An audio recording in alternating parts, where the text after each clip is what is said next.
Hey guys, welcome to our 16.2 tips and tricks with Sasha. How's today? Hi. We just finished doing the workout, so we've got lots to share with you guys.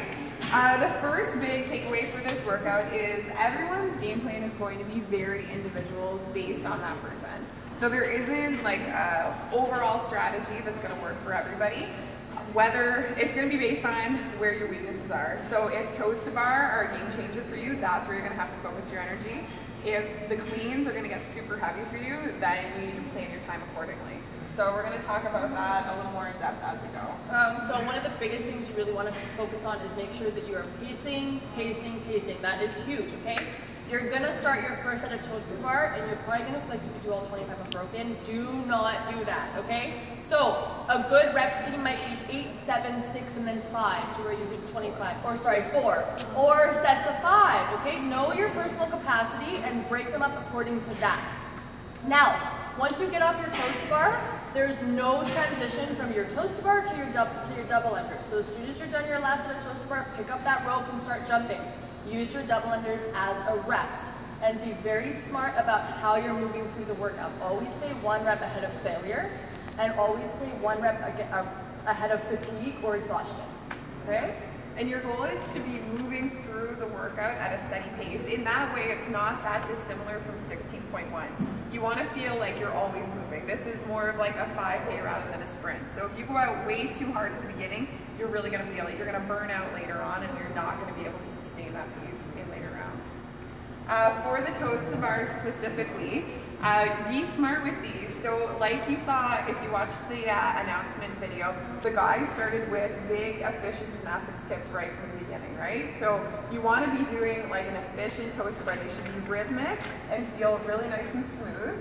You don't want to be exhausting your hip flexors more than necessary. So a cramped up toes to bar might be faster, where you're bringing your knees to your chest and flicking the bar super fast. But if that's going to fatigue you more, then stick with a more gymnastics kick if you have the flexibility for it. So you always want to save your muscular fatigue, because you're going to need those hip flexors for when you're doing cleans. Also for toes to bar, be smart. Chalk the bar ahead of time. Do not chalk your hands between sets of toes to bar. Chalk them before you do the 25 and then leave it. That chalk bucket is a crutch, so do not go there. And time your rest on your toes to bar. I think this is the most integral thing, because for most people this will be somewhat of a toes to bar workout. So when you come off that bar, either look at the clock, give yourself 5, 7, 10 seconds, or like what we did, count down your rest for each other. So 5, 4, 3, 2, 1. As soon as you get to 1, you're back up on the bar, or on the pull-up bar. Exactly. Okay. So do not waste too much time in transitions there, and break your toes to bar early. Like Azadeh said, don't go out and do a set of 25. Pick smart sets and then stick to that game plan. Be smart. Yeah. You guys are also going to find that you might bank some time. So if you have a minute left over from your first set of 1 to 4, okay, take a second, big deep breaths before you start your next set of toes to bar, okay?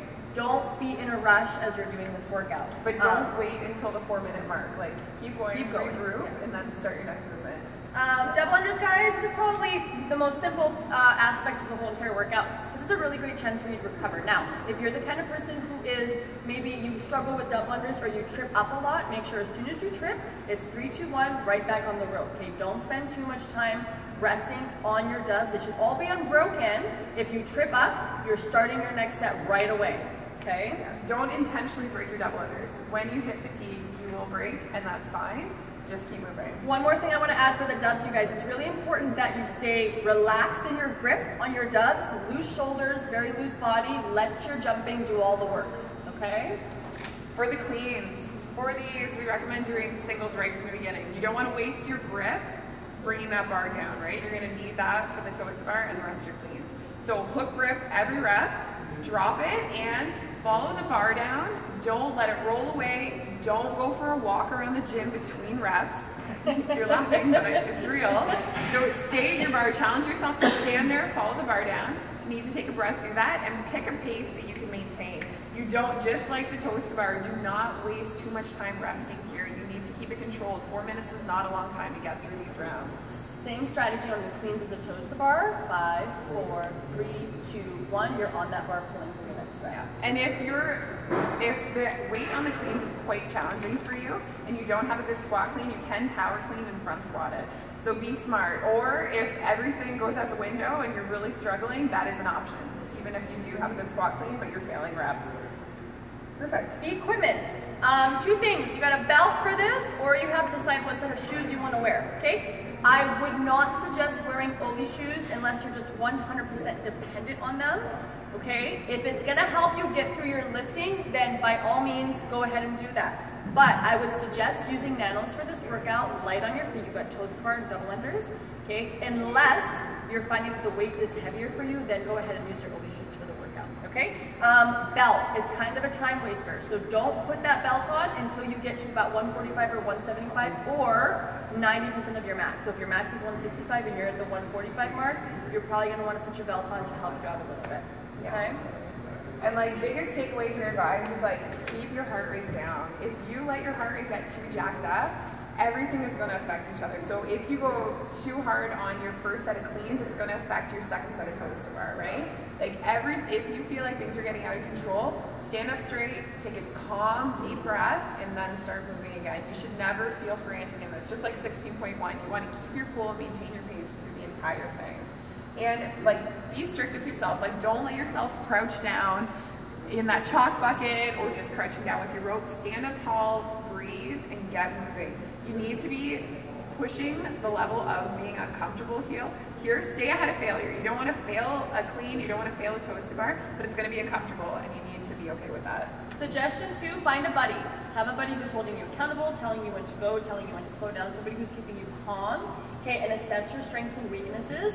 Find a game plan and stick to it, okay? You're gonna have to be comfortable in that painful place so that you can get to the next 4 minutes to buy yourself more reps, okay? 2 to 3 seconds here can be the game changer between an extra 75 reps in this workout.